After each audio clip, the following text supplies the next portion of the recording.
So, after the conclusion of the prayers of Brahma, Shuka Brahmam goes on to describe more wonderful pastimes of Krishna Leelas. Next is he describes first how beautifully Krishna and Balaram roam about the pastures of Vrindavan as they grow up. So we saw how Krishna was quite young. He was 6 years old when he was taking the calves for grazing. Now he has grown up into a young adult, let's say, and because of that, he is now given the responsibility to take the cows out. So, in fact, that particular day is celebrated even today as Gopashtami. Gopashtami is the 8th day in the Shukla Paksha of Kartika Masa, which is celebrated as the day when Krishna first time took the calves out. Nanda gave him the responsibility to take the cows out. So all the cows were taken for grazing by Krishna and Balaram. So they would both go with all the friends and all the cows. And the scene is described so beautifully. They are going around, the two young brothers. It says Tatascha Paugandavayaha Shtitau Vrije Babuvatu Astau Pashupala Sammatau Garcharayantau Sakibihi Samam Padair Vrindavanam Punyam Ativa Chakratuhu.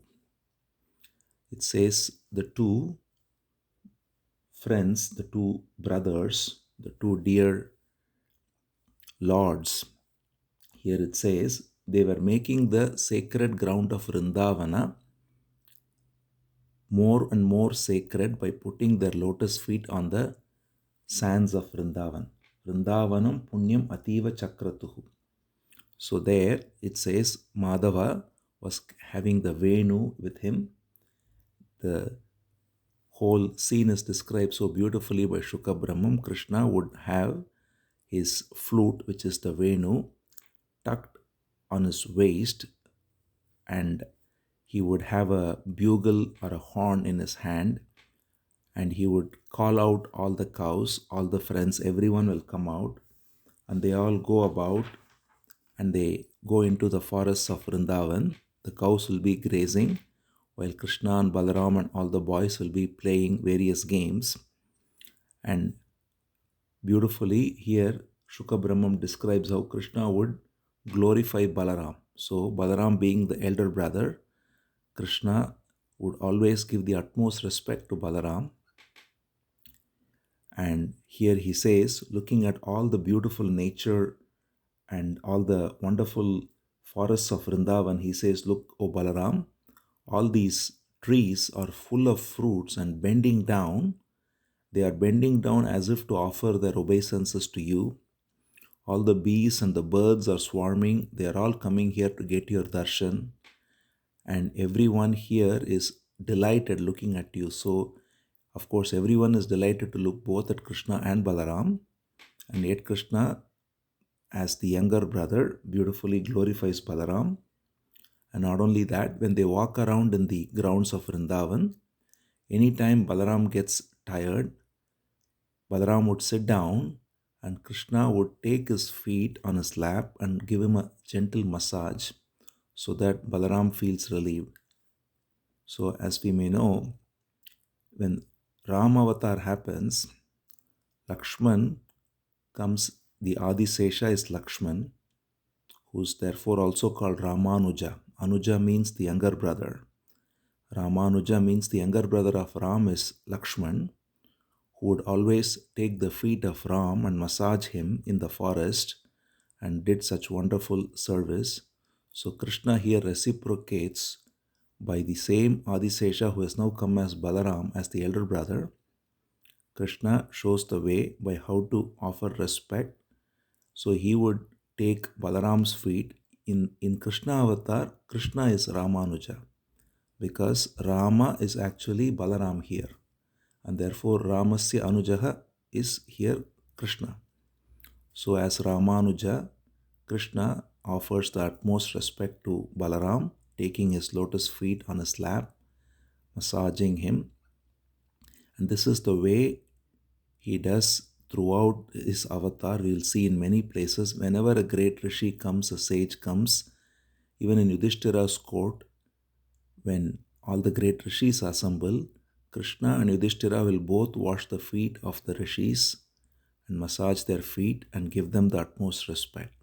So, the way of honoring great sages, elders, parents with great respect, serving them and making them feel comfortable, this is part of living a very cultured life. And Krishna shows the example here by massaging Balaram's feet.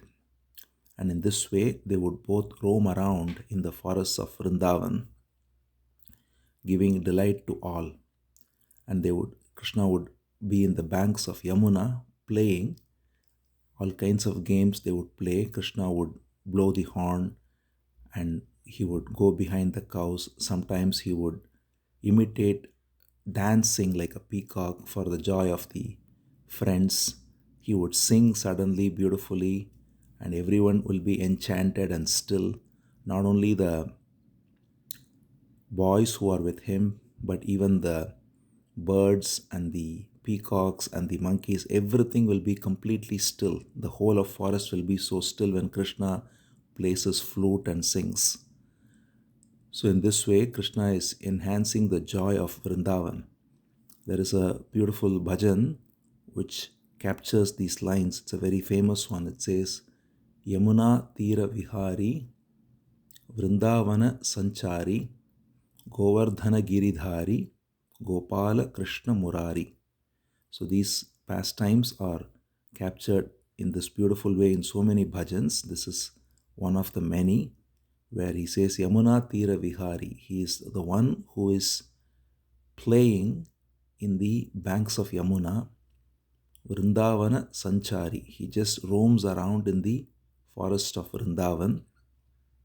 Govardhana Giridhari. That will come soon. The wonderful pastime of lifting Govardhan. Gopala Krishna Murari. So, in this way, Krishna and Balaram were going around in the forests of Vrindavan daily, and it is said that when they come back in the evening, they will look so glorious. There will be the dust of the hooves of cows that have settled on their hair, which will add to the charm of how Krishna comes back from from the forest of Vrindavan back to the town. And it is said that as he is growing up now, everyone is so enchanted, and all the women who are waiting in the village, having missed Krishna all day, they would be so enamored, literally drinking the darshan of Krishna coming back with such beauty in the evening. And this way he was enhancing the joy of everyone. And one day it is said that there was a friend of Krishna and Balaram called Sudama, Sridama. Sridama is a good friend among the many friends who are there. And one of them is, there is Subala, there is Stoka Krishna, there are many.